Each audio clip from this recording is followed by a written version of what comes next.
Pastor Celso Gonçalves. A unidade espiritual da Igreja é uma obra exclusiva de Deus. Não podemos produzir unidade, apenas mantê-la. Todos aqueles que nasceram de novo fazem parte da Igreja e seus membros devem demonstrar aos olhos do mundo, de forma visível, essa unidade interna. A desunião dos crentes, portanto, é uma ameaça à Igreja e um escândalo diante do mundo. Essa atitude desonra a Cristo e a própria Igreja. Quando Paulo escreve sua carta aos Filipenses, faz uma transição dos inimigos externos, Filipenses 1:28, para os externos também, né? Para os perigos que existem. Paulo está deixando a ameaça de um mundo hostil para tratar de um problema igualmente ameaçador, o da unidade dividida.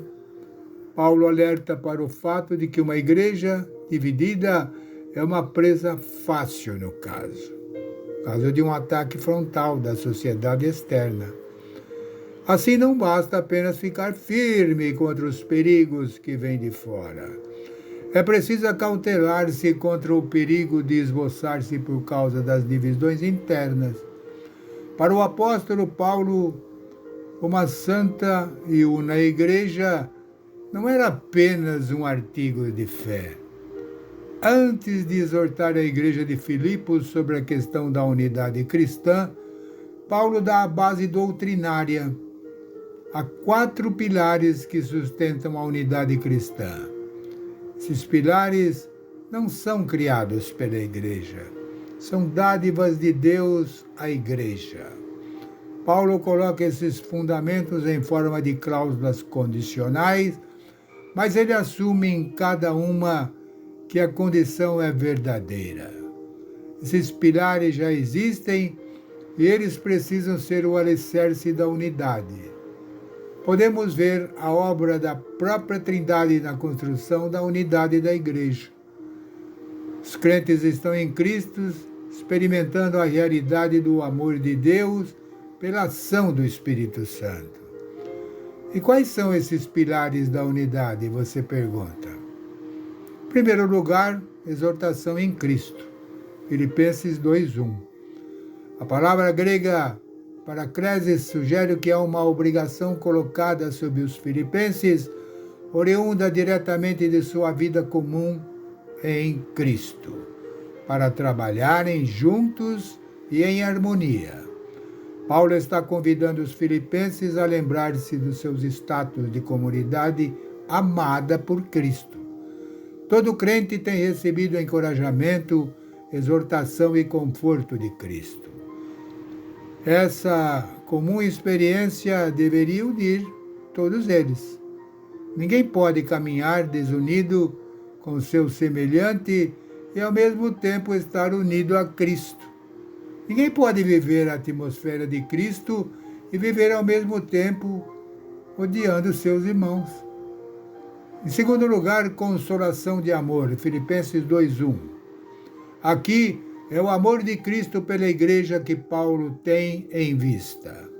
Ao conclamar os crentes para que vivam juntos em harmonia, Paulo apela para os mais altos motivos. O amor que o Senhor da igreja nutre por seu povo deve impedi-los a viver dignamente. O amor de Cristo nos leva a amar como Cristo nos amou. 1 João 3,16. O amor nos leva a suportar uns aos outros.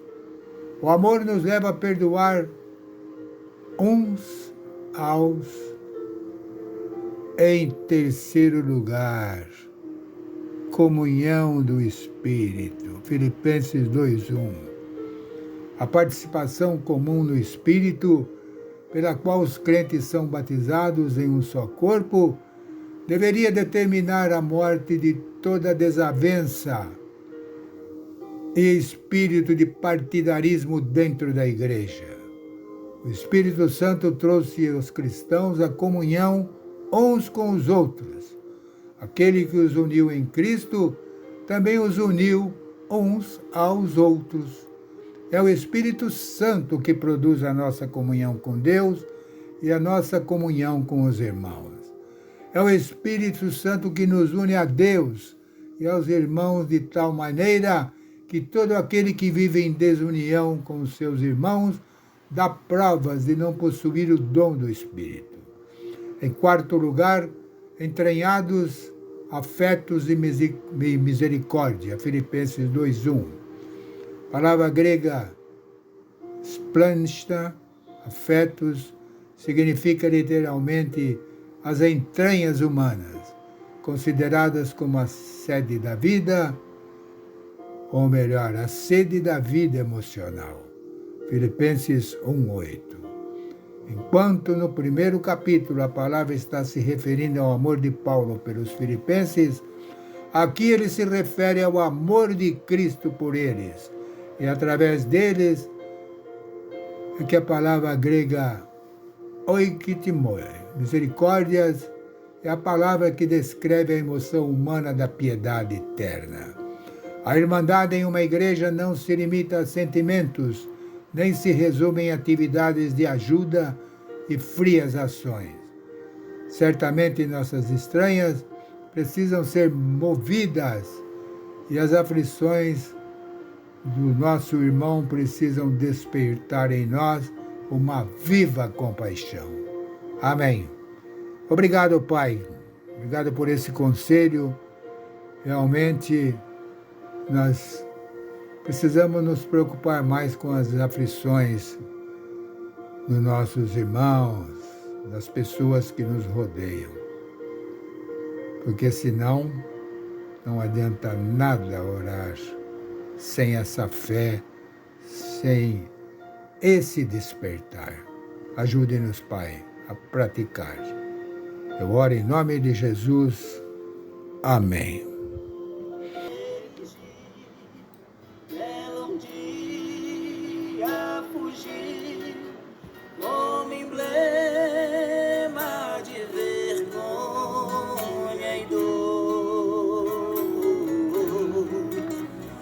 Contemplo essa cruz, porque nela Jesus deu a vida por mim, pecador.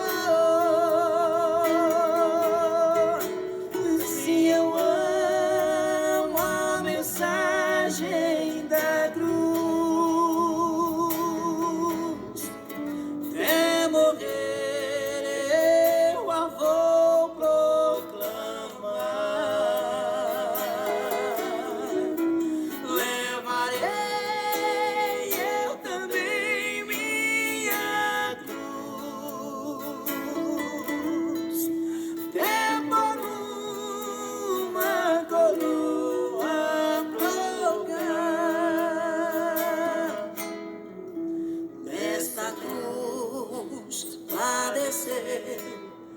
e por mim já morreu, meu Jesus.